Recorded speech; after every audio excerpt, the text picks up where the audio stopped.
Just talk to us about what goes into your particular aspect of how you launch a film. Ryan, if you want to start out, what's involved right from the beginning? When do you get involved? Well, for IFC, I mean, we mainly pick up films on the film festival circuit, finished films. We're not in production right now. So we're usually at festivals looking for films and, seeing reactions to movies to be written about, because we don't work with huge marketing budgets. I mean, most of the films we work on at IFC are primarily publicity driven.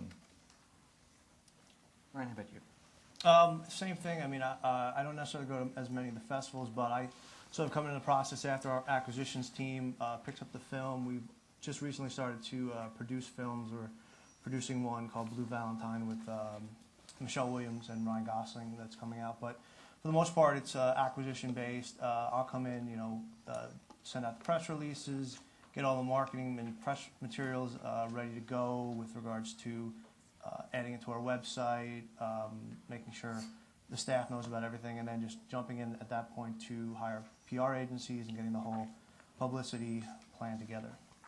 Now, Donna, you come at this from a very different angle. You're at the film right at the beginning. Yes, Focus Features produces the film. We have a production department, and we get involved at the script stage. When the script has actually been finalized and is going to get the green light, the publicity department actually gets involved in production by hiring a person who handles all publicity on the set called the unit publicist. And they work closely with the unit photographer who is responsible for taking photos on the set during production to get material which we will use later on during publicity for the film.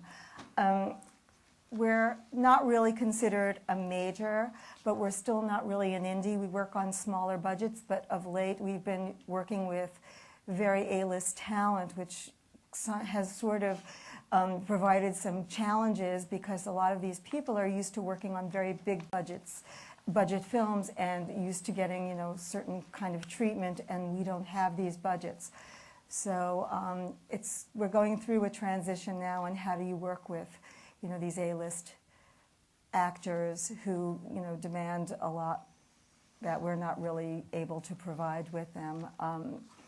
And I guess the best way to look at publicity is if you look at the movie as like a rocket and all the different areas like marketing and distribution as a booster.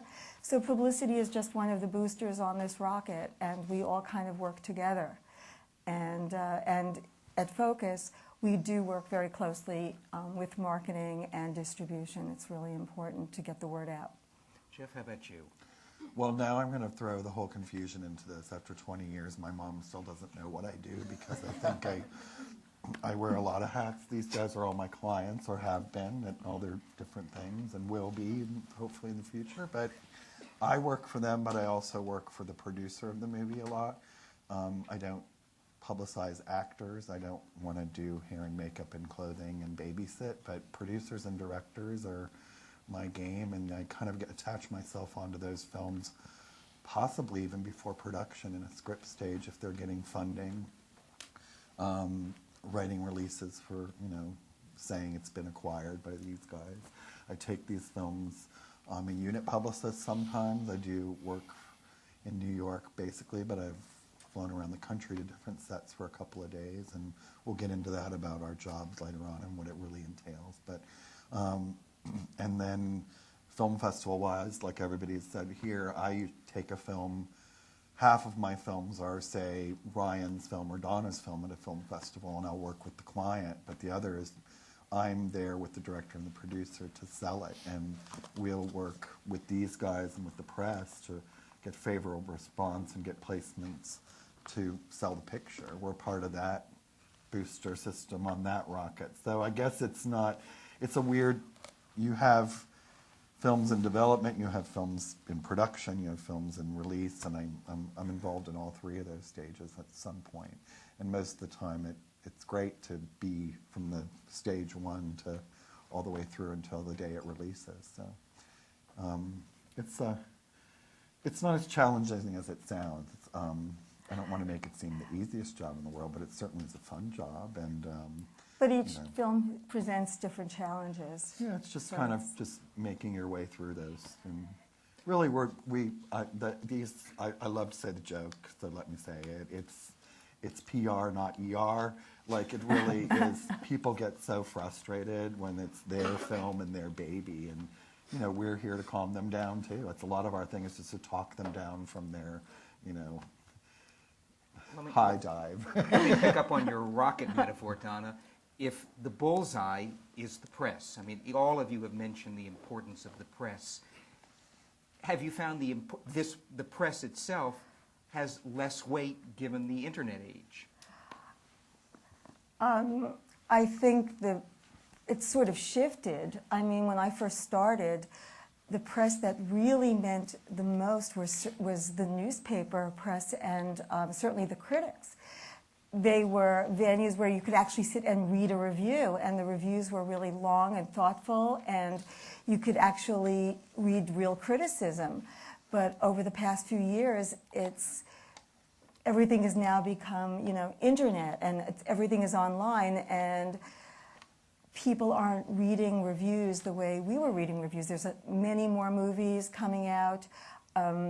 Everybody is a critic now, and I find that as publicists, we have to change as well, as since the press is changing, and I think the critics don't really have as much power as they used to. I mean, there were certain critics that if you didn't get a good review by this critic, you wouldn't go see the film.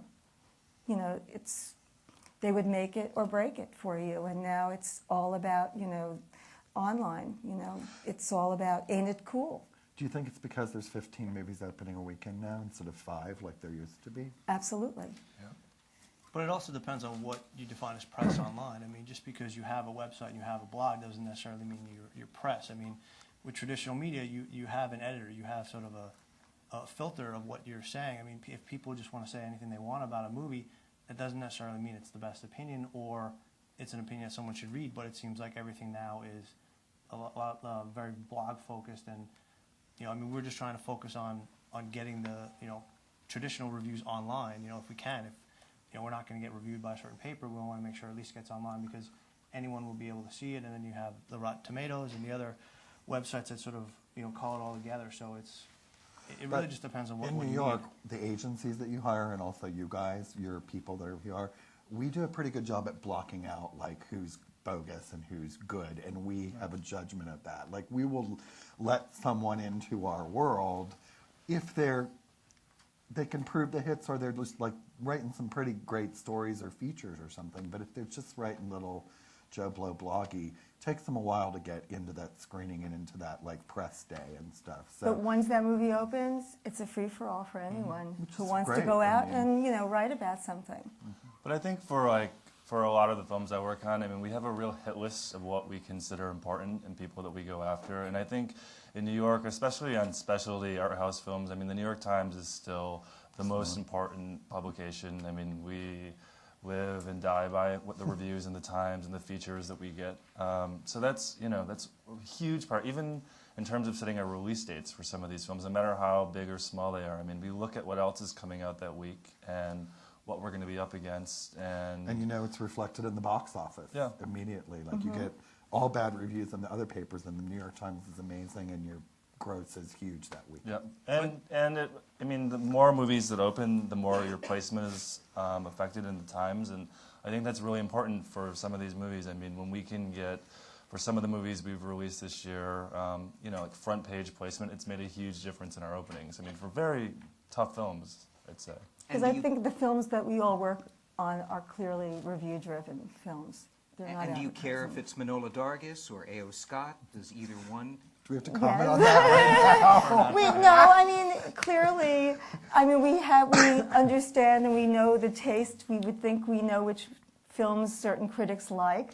So we're hoping that if you're working on a specific film, that you get a particular critic The problem to is review. with the New York Times, we hope that it's that person, but they have changed their policies as of like 5 years ago after Janet Maslin moved over to books, and now you just get a committee of, I'll take this one, this one, this one.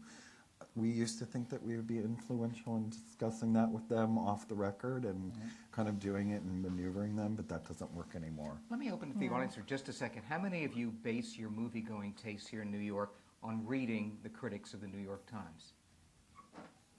And there's your answer. I think we have a mighty Exactly. show of Right. 5 hands. And what about Rotten Tomatoes? We're up to 10. Can anyone name a site that you think more than 10 people in this room read as a basis to go to movies? What do you think? IMDb. What?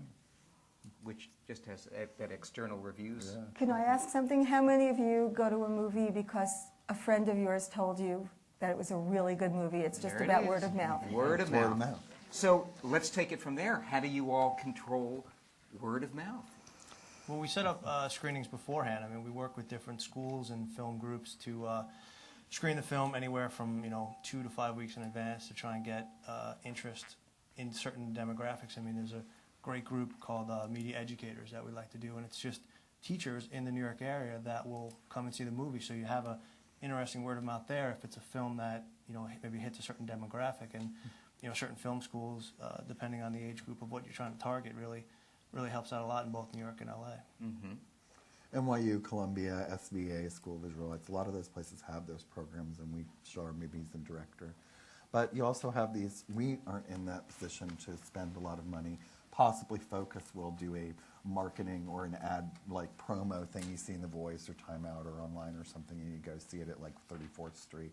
Those things are done by larger studio companies, and that's pretty much Well, a with us, bigger way it's- of doing it. But with us, it's a tickets thing. I mean, how big of a word of mouth screening do you want to do when it's starting to give away tickets of people that would potentially see it? So it's a catch-22. I mean, do you have a big enough word of mouth screening where people will go talk about it, or you overscreen it for word of mouth and then there's no one to go to the box office to spend it? And there's so much pressure on the first weekend now for independent movies that you have to just find that balance, and it's not an easy thing to do.